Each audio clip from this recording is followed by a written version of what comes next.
Hello, I am Xarkun, this is World of Warships Legends, and today I've got a battle for you in the Tier 4 Premium Russian Destroyer Gremyashchy. This game was played by, now I'm going to take a stab at this, Xarkun Betyar. I believe that is a Hungarian name, and I did Google the first half of it. Apparently, Xarkun means jackal in Hungarian. What Betyar means is unclear to me. So we will just call this particular player Xarkun for the remainder of the game. He plays a pretty great game in the Gremyashchy, and this is an interesting premium Russian destroyer. It's one that, if you frequent the lower tiers, you might be seeing more of these days, because it is available to be dropped from one of the Super Santa 2021 containers. It has a fairly low chance to appear, though, at only 0.9%. Nevertheless, people have been buying a lot of those crates lately for one reason or another, and it's possible that a good number of them were able to pull this ship from it. I'm not sure if that's how Xarkun acquired his Gremyashchy or not. In any case, he has it, and he is going to play it quite well. The Gremyashchy is a very interesting destroyer in comparison to the rest of the Soviet line. It's quite a bit like the Tier 6 premium Soviet destroyer Leningrad, only down-tiered twice. It has long-range torpedoes for Soviet destroyers. All of the tech tree ones have 4-kilometer torpedoes. The Gremyashchy has 8-kilometer torpedoes, and it has 6 of them in 2 triple launchers that can fire from either side of the ship. It also has 4 of the Russian destroyer guns. They are 130 millimeters in size, and both the guns and the torpedoes are quite effective. Of course, like the rest of the Russian destroyers, tech tree or otherwise, until you get to the Tashkent or the legendary Khabarovsk, the turret traverse is incredibly slow, which is why it looks like Xarkun here is using Trubetskoy as his commander with the twist and track skill active. That, of course, cuts down on the turret traverse time of the guns, and is definitely not a bad way to go. Now, this battle is going to feature plenty of torpedo action from the Gremyashchy, and also plenty of gun action.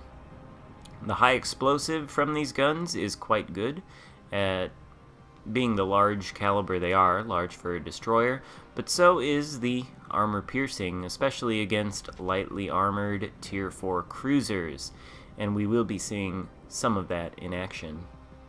Now, Xarkun here has taken the Bravo cap, basically unopposed, and looked like he was deciding whether he wanted to go toward Charlie or Alpha. He has elected for Charlie. The torpedoes he launched earlier are coming very close to that Montecuccoli. Unfortunately, none of them are going to hit. For whatever reason, the Tier 4 Italian cruiser thought it would be a good idea to stop completely inside of his very short duration rolling smokescreen, and he's paying the price for it, coming under fire from some friendly ships, basically caught in a crossfire, if you want to call it that, with Xarkun over here on this side of his ship and a bunch of enemies on the complete other side. As a consequence, the Montecuccoli has no interest in the Gremyashchy shooting at him.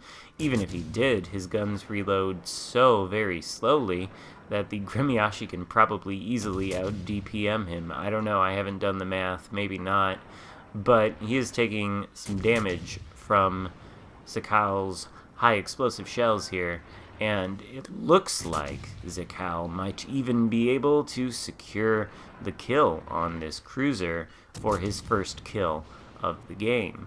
Can he do it?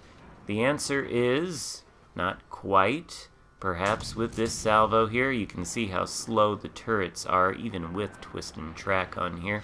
Yes, first kill of the match for Xarkun and his Gremyashchy, 10,000 damage done. Now, you might be thinking, since 5 minutes have passed in this game, only 10,000 damage has been done, and only one ship has been sunk.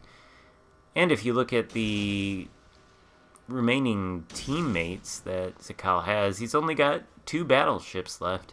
And there are, 3 cruisers and 2 battleships left on the enemy team. Pretty much looks like an uphill battle from here. And it will be.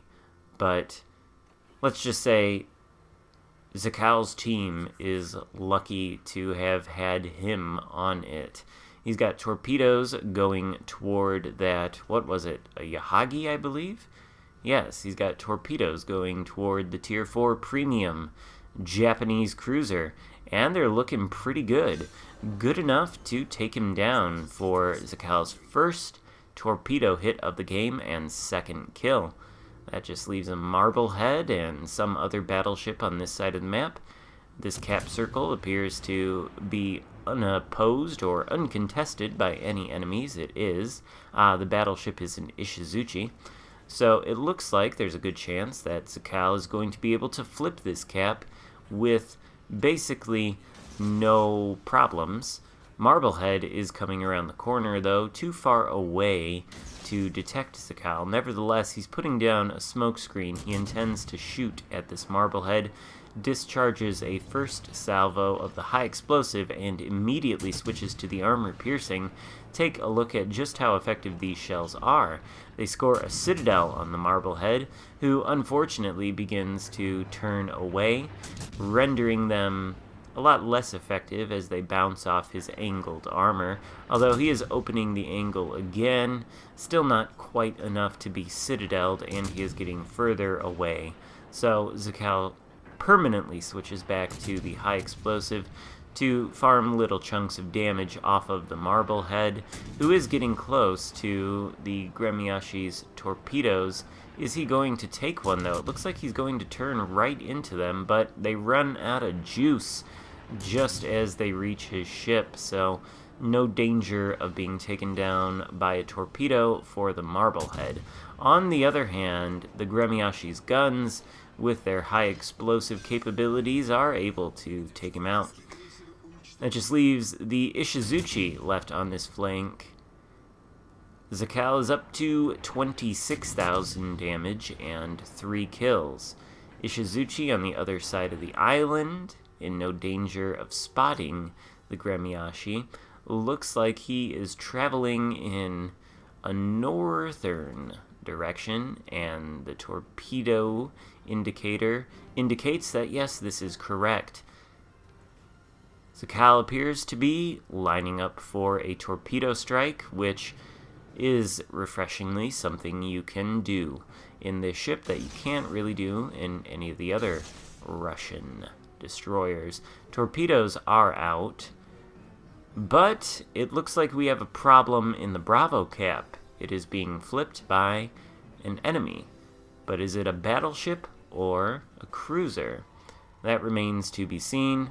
At this point, Xarkun is pretty much the only person on his team capable of influencing the match right now. He's still got a friendly battleship, but that battleship appears to be sailing south. Luckily, the Ishizuchi was not expecting that torpedo salvo, and he goes down with a devastating strike, bringing Xarkun's total damage done, up to 60,000, and there's 4 kills. 2 enemy ships left.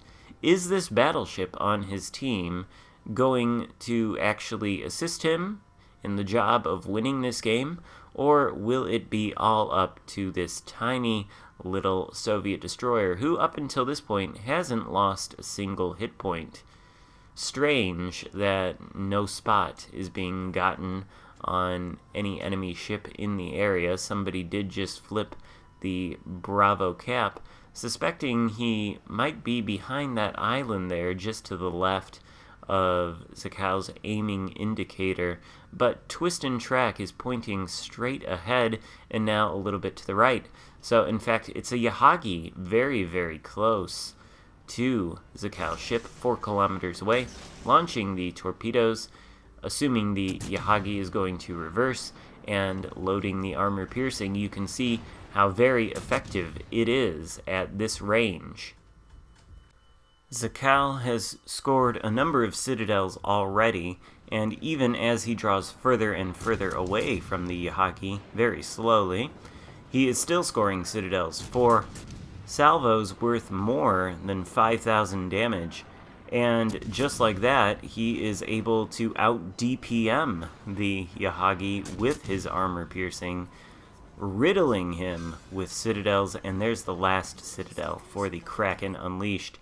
Texas coming around the corner now.